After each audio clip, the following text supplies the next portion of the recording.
स्वागत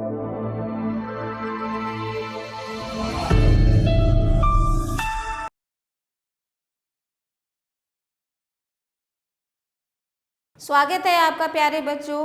तो आज हम शुरू करने जा रहे हैं वाणी पब्लिशर्स की वैदिक गणित भाग 7। तो आइए बच्चों, आप देखते हैं पार्ट 8 जिसका नाम है बीजीय व्यंजक, एल्जेब्रिक एक्सप्रेशन।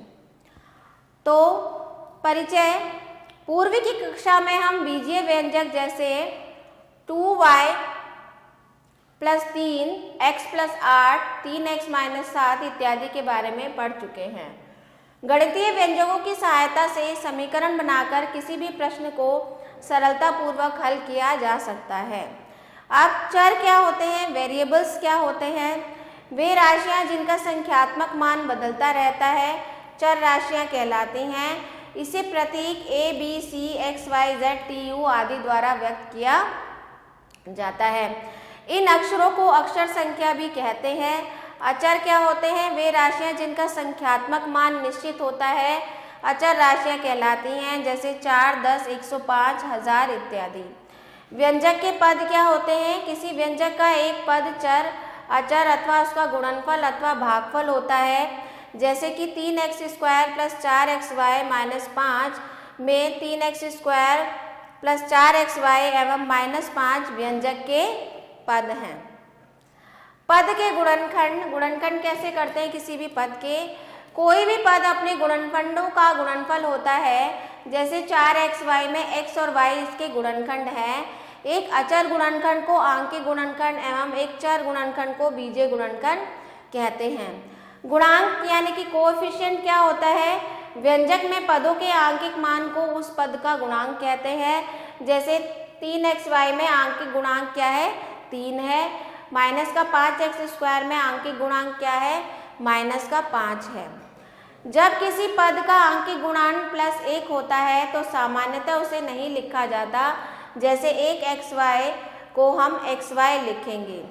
अब बीजगणितीय व्यंजक, जब विभिन्न पदों को योग व अंतर के रूप में लिखा जाता है तो उससे व्यंजक बनता है, जैसे 4t² plus 4mn minus 5p।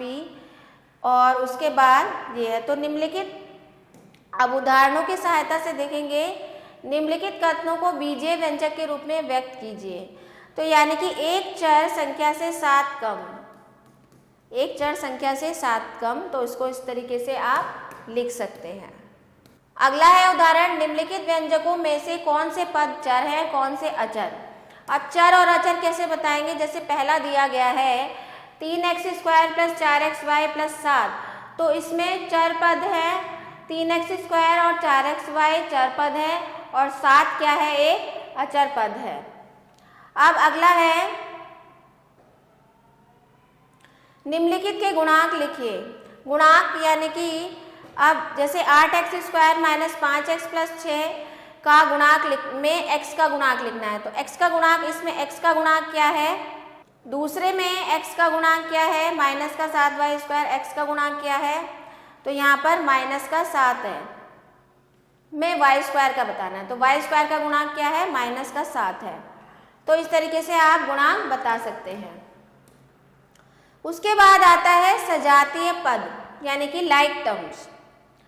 Like terms क्या होती हैं? ऐसे पद जिनका चर भाग समान होता है, अर्थात जिसमें बीजीय व्यंजक और उनकी घातें समान होती हैं, सजातीय पद कहलाते हैं। उनके आंकिक गुणनखंड भिन्न भिन्न हो सकते हैं, जैसे 3x² 5x² 3y(x²) क्या है? समान पद है, क्योंकि इनमें क्या है? जिनका चर भाग समान है। यहाँ पर x की घात 2 है, x की घात 2 है, x की घात 2 है, y की घात 1 है, y की घात 1 है, y की घात 1 है। तो ये क्या कहलाएंगे? समान चर वाले सजातीय पद कहलाएंगे। विजातीय पद क्या होते हैं?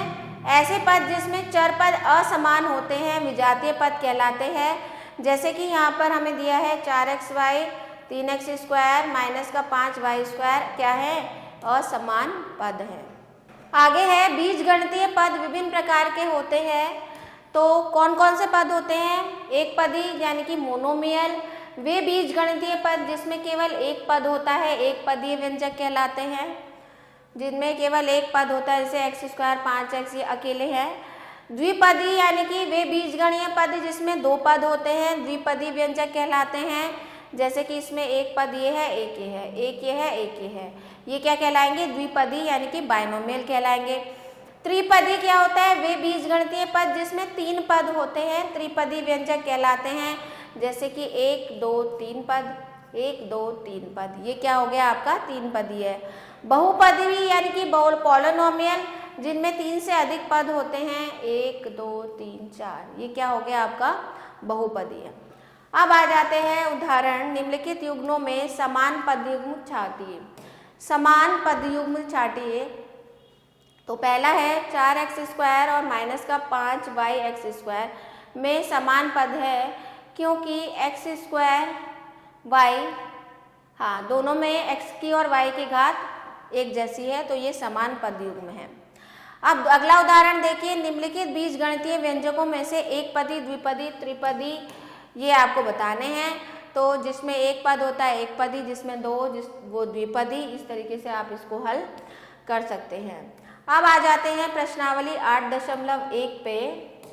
निम्नलिखित व्यंजनों में से चर व अचर ज्ञात कीजिए। चर व अचर, चर यानी कि जिसके साथ आपको L K M दिख रहा है, तो ये तो आपके चर हो जाएंगे और चार आपका क्या हो जाएगा? अचर हो जाएगा। इसी तरीके से सारे आपको भाग में बताना है। अगला है निम्नलिखित कथनों से बीजीय व्यंजक बनाइए। बीजीय व्यंजक बनाने हैं तो m व n के गुणन का 1/4, तो m व n के गुणन का 1/4 ये हो जाएगा। एक चर संख्या m से 15 अधिक, एक चर संख्या m से 15 अधिक, एक चर संख्या y में से 10 कम, एक चर संख्या y में से 10 कम। तो इस तरीके से इनकी समीकरण बन जाएगी। अब देखिए अगला है निम्नलिखित के आंकिक गुणांक लिखिए। आंकिक गुणांक यानी कि जो अंक है इनके साथ, तो y² का आंकिक गुणांक -7, xy का आंकिक गुणांक क्या है? +4, b का अंकिक गुणांक क्या है? -3/2।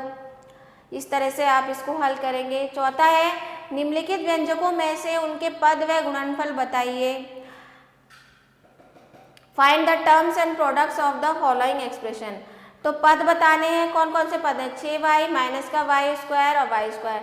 6y को आप क्या लिख सकते हैं? 6 गुना y, माइनस का y² को y गुना y और प्लस का y² को y गुना y। इस तरीके से आप इनको अलग अलग गुणनखंड के रूप में लिख सकते हैं। अब है निम्नांकित बीजीय व्यंजकों में एक पदी, द्विपदी, त्रिपदी बीजीय व्यंजक बताइए। ये एक पदी क्योंकि एक पद है, दो पदों वालों को द्विपदी, तीन पदों वालों को त्रिपदी और जो बहुपद वाले हैं उनको बहुपदीय व्यंजक लिखेंगे। अब आगे आ जाते हैं, हमारा अगला शीर्षक जो आता है इस पाठ में वो है बीजगणितीय व्यंजकों का योग व अंतर। योग व अंतर कैसे करते हैं? जैसे जोड़िए, उदाहरण दिया गया है 2x - 3y + 4z और इनको आपस में जोड़ना है। तो जोड़ते हैं, इनको जोड़ा, जोड़ का निशान लगाया, फिर उसके बाद कोष्टकों को खोल के हम इन सबको जो समान चर वाले हैं, जैसे ये x है, ये x है, ये x है, उनको एक साथ हल कर लेंगे, y वालों को एक साथ हल कर लेंगे और z वालों को हल कर लेंगे, तो अंत में आपका उत्तर ये आ जाएगा। आगे देखते हैं प्रश्नावली 8.2। सरल कीजिए। अब देखिए यहाँ पर सरल कीजिए है, यहाँ पर देखिए 7a 5a, तो a वाले कौन से? 7 और 5 12a हो गया, माइनस का 2b माइनस का 4b कितना हो गया? -6b, माइनस का ab प्लस का 2ab और प्लस का 7, तो 7 और 2 9 में से 8 गया, प्लस का 8ab, बस और कुछ बचा ये तो इस तरीके से आप इसको हल कर लेंगे। इसी तरीके से इसमें भी y² के पदों को एक साथ, y के पदों को एक साथ और अंकों को एक साथ रख के हम हल कर लेंगे। अगला प्रश्न है निम्नलिखित पदों को जोड़िए। तो जोड़िए यानी कि 3np में जोड़ना है माइनस का 2np, में जोड़ना है 7np, में जोड़ना है 9 NP। तो ये हो जाएगा, पहले जो धनात्मक है उनको जोड़ लो, 9 7 16 17 18 19 NP में से हमने 2 NP घटा दिया तो हमारा 17 NP उत्तर आ जाएगा। इसी तरीके से आपको सारे इसके भाग हल करने हैं। अगला प्रश्न है घटाइए यानी कि सब्ट्रैक्ट कीजिए, इसमें से इसको घटाइए। तो 13 माइनस 10x में से घटाना है किसको, माइनस का x² प्लस 10x माइनस का 5। तो घटाइए, 13 माइनस 10x, जब माइनस के अंदर गुणा होगी तो चिन्ह बदल जाएंगे, प्लस का x² हो जाएगा, माइनस का 10x, ये प्लस का 5 हो जाएगा। तो x² वाले को अलग लिख लिया, x वाले को माइनस का 10 और माइनस का 10 कितना हो गया, माइनस का 20x। अंकों को एक साथ लिख लिया, 13 और 5 18। तो ये आपका उत्तर हो जाएगा। इसी तरीके से सभी भागों को आप हल करेंगे। चौथा प्रश्न है निम्नलिखित व्यंजकों को जोड़िए और परिणाम बताइए। तो इसमें भी जोड़ना है, बीच में जोड़ का निशान लगा देंगे। जैसे 9A में जोड़ना है माइनस का 5A, में जोड़ना है 6A, में जोड़ना है माइनस का 4A, में जोड़ना है 7A। तो जोड़ वाले 9 और 6 15, 15 16 17 18 19 20 21 22, 22 में से 5 और 4 9 गया, 22 में से 9 गया, 22 में से 9 गया, 12 में से 9 गया 3, ये आ जाएगा 13A, प्लस का 13A। तो इस तरीके से इसको हल करेंगे। तो अगला प्रश्न देखते हैं, पांचवा, 5A² minus 6AB plus 2B² में क्या जोड़ें कि माइनस का A² प्लस का 7AB प्लस 3B² आ जाए। मान लिया हमने 5A² minus 6AB plus 2BA² में हमने जोड़ा माना x, तो हमें क्या मिल रहा है उत्तर, माइनस का A² प्लस 7B माइनस का 3B²। x को हमने यही रख दिया, पूरा का पूरा उठा के उधर माइनस में चला जाएगा, उसके बाद इसको हल कर लेंगे। इसी तरीके से इसमें से क्या घटाएं कि ये आ जाए, ये भी इसी तरीके से होगा। इसमें क्या जोड़ें, मान लिया x जोड़ें, 8mn में से m² और का योगफल घटाइए। 8mn में से इसका और इसका योगफल करेंगे, उसको 8mn में से घटाना है। 2a प्लस 8b प्लस 10 में से क्या घटाएं, मान लीजिए x घटाएं तो उत्तर ये आ जाएगा। तो इसी तरीके से इनको हल कर लेंगे। आगे दिया है बीजीय व्यंजक का मान ज्ञात करना। बीजीय व्यंजक का मान कैसे ज्ञात करते हैं, जैसे कि यहाँ पर दिया गया है निम्नलिखित व्यंजकों का मान ज्ञात कीजिए यदि x बराबर -2 है। तो x बराबर हमें -2 रखा है, x का मान रखेंगे तो क्या आ जाएगा, -3 आ जाएगा। यहाँ पर x का मान रखा, -16 आ गया। इसी यहाँ पर भी निम्नलिखित व्यंजकों का मान ज्ञात कीजिए यदि m बराबर 2 n बराबर, तो m और n का मान हमने जहाँ जहाँ दे रखा है वहाँ रख दिया। उदाहरण 12 है निम्नलिखित व्यंजकों का मान ज्ञात कीजिए यदि m n और p दे रखा है, तीनों का मान यहाँ पे रख देंगे, उत्तर आ जाएगा। तो ये आपके उदाहरण थे। अब देखते हैं प्रश्नावली 8.3, इसमें क्या बोला जा रहा है, निम्नलिखित व्यंजकों का मान ज्ञात कीजिए यदि x बराबर 1, y बराबर -2, z बराबर 3 है। तो पहला देख लेते हैं इसका भाग, x बराबर 1, y बराबर -2, 4y³ है तो -2 का 3, x दे रखा है 1 का स्क्वायर और z तो हमें दे ही नहीं रखा है यहाँ पर। तो 4 गुना 2 दूनी 4 दूनी 8 प्लस 3 गुना 1 3 प्लस 4, 8 चौके -32 प्लस 4 3 7, 32 में से 7 गया, 12 में से 7 गया 5, माइनस का 25 इसका उत्तर आपका आ जाएगा। इसी तरीके से आपको इसके सारे भाग हल करने हैं। अगला है निम्नलिखित व्यंजकों का मान ज्ञात कीजिए यदि x बराबर -2 हो।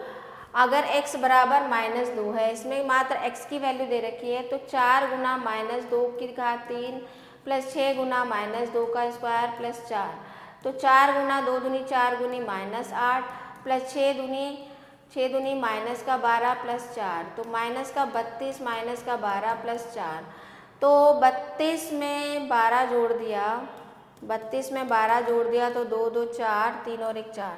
44 में माइनस का 44 प्लस का 4 क्या हो जाएगा, माइनस का 40 इसका उत्तर आ जाएगा। तो इस तरीके से आप इनको हल करेंगे। अगला प्रश्न है, निम्नलिखित व्यंजकों का मान ज्ञात कीजिए। यदि m बराबर 2, n बराबर -3, p बराबर 1 है, तो जहाँ जहाँ पर m है यहाँ पर आपको 2 रखना है, n बराबर रखना है -3 और इनका मान निकालना है। पांचवा प्रश्न भी इसी तरीके से है, x बराबर 1, y बराबर -2, z बराबर 2x, m बराबर 2, n बराबर 3n, p बराबर 2n। तो इनका मान ज्ञात करना है। जहाँ जहाँ पर ये दिए गए हैं वहाँ वहाँ पर इनका आपको मान रखना है और उत्तर ज्ञात करना है। तो ये था आपका अभ्यास। आशा करती हूँ आपको अच्छे से समझ में आ गया होगा। तो मिलते हैं अगले अभ्यास में, तब तक के लिए स्वस्थ रहिए।